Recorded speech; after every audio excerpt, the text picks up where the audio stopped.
Hai guys, welcome back to Yos Class. Nah, hari ini aku mau mengajar atau membahas salah satu topik yang ada di pelajaran ekonomi yaitu tentang hutang ya. Nah, aku akan menjelaskan apa sih sebenarnya hutang itu dan gimana sih sebenarnya skema dari hutang yang biasanya dilakukan oleh orang ya. Nah, jadi sebenarnya seperti ini ya. Jadi salah satu fungsi utama dari bank ya. Nah, salah satu fungsi utama dari bank itu adalah memberikan pinjaman ya. Nah, jadi bank akan memberikan pinjaman kepada orang dan orang itu juga akan menabung di bank gitu ya. Nah, jadi bank itu memberikan pinjaman biasanya itu kepada dua pihak. Biasanya bisa kepada perorangan ya atau orang biasa atau kita kenal dengan istilah masyarakat atau rumah tangga dan juga bisa juga kepada badan usaha atau kita kenalnya dengan bisnis ya. Jadi bisa ke bisnis atau bisa ke masyarakat. Oke.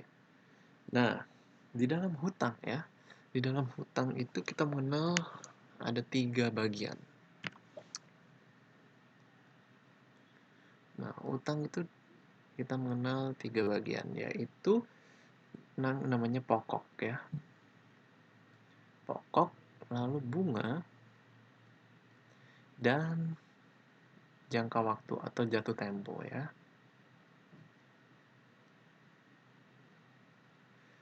Nah, pokok itu misalnya seperti ini. Misalnya si A gitu ya, dia meminjam uang, misalnya dia meminjam uang sebesar 10 juta gitu ya. Misalnya dia minjem uang sebesar 10 juta ke bank.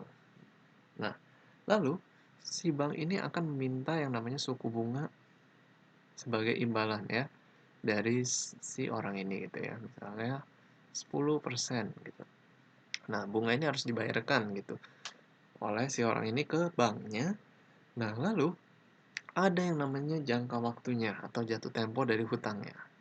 Yaitu misalnya jangka waktunya misalnya 10 tahun gitu ya. Nah, jangka waktu ini kita bisa pilih ya. Jadi yang ini 10 juta nominal dan jangka waktunya ini kita bisa pilih, namun suku bunganya ini bank yang akan menentukan. Nah, jadi ketika orang membutuhkan uang, dia akan meminjam dari bank, nah sebesar yang dia inginkan dengan suku bunga yang ditetapkan oleh bank dan jangka waktu yang dia inginkan juga gitu ya. Dia bisa pilih mau 10 tahun, 5 tahun, atau mungkin 15 tahun tergantung sebenarnya jumlah hutangnya ya. Makin besar jumlah hutangnya biasanya makin lama juga jangka waktu yang bisa dia pilih gitu. Nah, jadi sebenarnya hutang itu terdiri dari tiga ini ya, pokok, bunga, dan jangka waktu. Nah, di dalam dunia bank atau dunia ekonomi ya, kita kenal juga dengan yang namanya hutang itu, sebentar aku ganti warna ya. Nah, kita kenal dengan namanya amortisasi utang gitu ya. Nah, apa sih sebenarnya amortisasi utang ini ya? Nah, jadi amortisasi ini adalah hutang yang pembayarannya itu bisa dicicil gitu ya. Jadi hutang yang pembayaran pokoknya ini ya. Nah, ini kita kenal dengan nama pokok ya, 10 jutanya ini pokok atau jumlah hutang yang kita ambil itu namanya pokok. Terus ini namanya bunganya, suku bunga.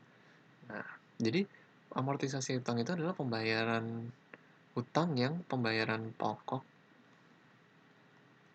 dan bunganya bisa dicicil ya sampai lunas gitu ibaratnya. Nah, jadi jumlah prinsipal atau pokok dari hutang yang dibayarkan seiring berjalannya waktu akan berkurang. Jadi lama-lama misalnya dicicil sebulan 500.000 itu bayar pokok sama bunganya. Nah, nanti lama-lama akan berkurang.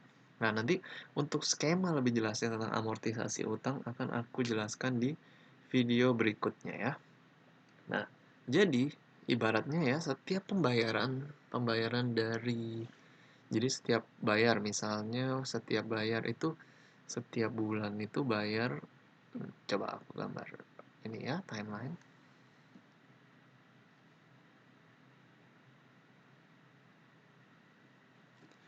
Nah, misalnya setiap bulan itu si orang ini harus bayar katakanlah 500.000 gitu ya. Nah, setiap pembayaran setiap bulan ini itu terdiri dari dua, yaitu membayar yang namanya pokoknya, ya, jadi setiap pembayaran itu akan membayar pokok dan bunganya sampai lunas gitu ya, 10 jutanya ya. Nah, ini 500.000 misalnya pokoknya yang dibayar itu 490.000, bunganya yang dibayar itu 10.000 begitu ya, dan seterusnya seperti itu. Jadi setiap pembayaran ini dibagi ke dalam dua bagian, yaitu pokoknya yang dilunasi dan bunganya. Nah, untuk skema lebih jelasnya nanti akan aku jelaskan di video berikutnya ya. Tapi logikanya seperti itu. Setiap pembayaran dibagi ke dalam dua porsi. Nah, bank akan memberikan kita yang namanya jadwal amortisasi. Nah, bank itu akan memberikan kita yang namanya jadwal amortisasi ya. Nah, di mana jadwal amortisasi ini terdiri dari beberapa informasi, yaitu informasi yang pertama adalah menunjukkan saldo. Nah, jadi saldo utang kita itu masih berapa gitu ya. Saldo pada awal dan akhir periode. Jadi maksudnya seperti ini. Jadi misalnya kita udah bayar 2 kali bayar. Nah, hutang kita sisanya tinggal berapa gitu. Nah, itu terlihat jelas semua di dalam jadwal amortisasi ini ya. Hutang kita tinggal berapa, berapa yang harus kita bayar tiap bulannya gitu ya.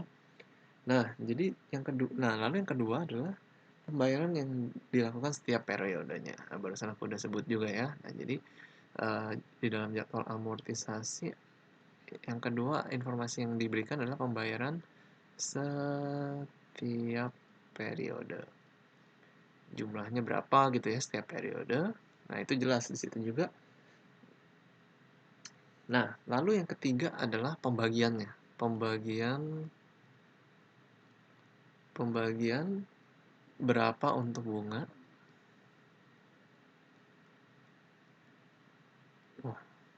Berapa untuk bunga dan pokok. Jadi seperti ini gitu ya, 500.000. Ntar dikasih tahu, dijelaskan kita harus bayar misalnya 500.000 setiap bulannya. Nah, nanti yang buat pokoknya itu berapa, yang buat bunganya itu berapa. Juga jelas ada di jadwal amortisasi. Nah, itu jadwal amortisasi yang akan diberikan bank kepada kita. Nah, lalu nah sekalian aja aku bahas di sini ya. Ada beberapa tipe suku bunga yang biasanya bank akan berikan kepada si peminjam ya. Nah, yang pertama itu adalah suku bunga variabel. Suku bunga variabel. Nah, apa sih suku bunga variabel ini? Suku bunga variabel ini adalah suku bunga yang berubah-berubah ya.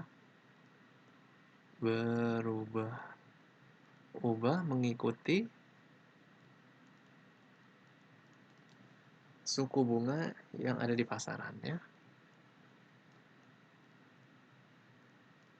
Suku bunga yang ada di pasar ini ya, pasar dana pinjaman ya maksudnya ya. Jadi suku bunga itu kan berubah-berubah ya, karena ya pemerintah itu menetapkan suku bunga berubah-ubah bergantung dengan kebijakan yang ia mau lakukan gitu. Nah, jadi suku bunga variabel itu akan mengikuti suku bunga yang telah ditetapkan oleh pemerintah plus ditambah sama keuntungan buat dia gitu ya. Nah, itu berubah-ubah, itu namanya suku bunga variabel. Nah, yang kedua adalah suku bunga tetap.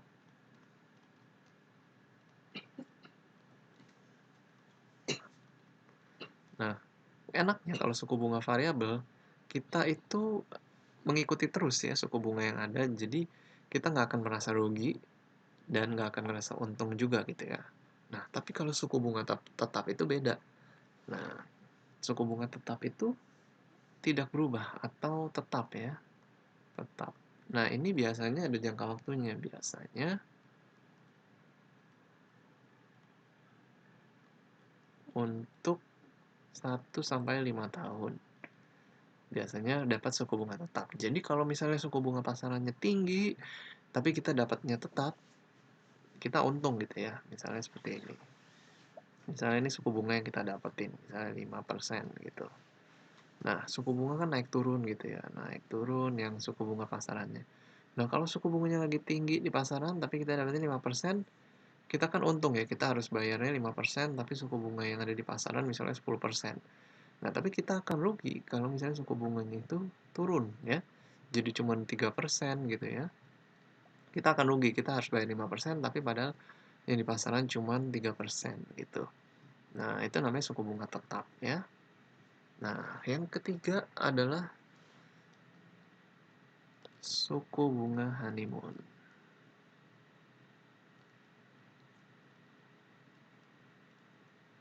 Nah, apa sih nih suku bunga honeymoon? Suku bunga honeymoon itu adalah suku bunga rendah ya, suku bunga rendah yang diberikan 1 atau 2 tahun pertama pada saat kita meminjam. Ibaratnya ini kayak promosi gitu ya. Biasanya marketing itu suka promosi suku bunga honeymoon biar menarik orang untuk meminjam gitu ya, dengan bunga yang rendah 1-2 tahun pertama, biar orang itu pengen minjam. Nah, tapi bahayanya itu, waspadanya adalah kita harus cari tahu berapa suku bunga yang ditetapkan oleh bank setelah honeymoon gitu. Jangan sampai suku bunganya yang ditetapkan itu terlalu tinggi sehingga membuat kita tercekik gitu ya, dan kaget. Nah, jadi itu ya, itu tipe suku bunga variabel berubah-ubah, suku bunga tetap fix ya, biasanya untuk 1 sampai 5 tahun. Suku bunga honeymoon ini biasanya untuk promosi sangat rendah, hanya 1-2 tahun pertama aja gitu ya. Oke, nah jadi tipsnya adalah sebelum kita mengambil hutang ya, pastikan dulu kita mengecek ya, cek suku bunga antar bank. Jadi maksudnya gini, cek suku bunga yang paling murah, misalnya kita mau minjem 10 juta. Nah, bank A ngasih berapa suku bunganya? Perlu kita cek bank B, kita ngasih berapa suku bunganya gitu ya. Kita bandingkan nanti mana yang lebih rendah, bank C, bank D, kan banyak ya bank di Indonesia gitu ya. Bandingkan suku bunga sebelum kita mengambil hutang. Perbedaan sekecil apapun itu akan mempengaruhi loh pada akhirnya, karena ini akan dicicil gitu ya. Dan bandingkan juga yang namanya fees-nya dan charge yang bank berikan. Nah, ini berbeda-beda setiap bank.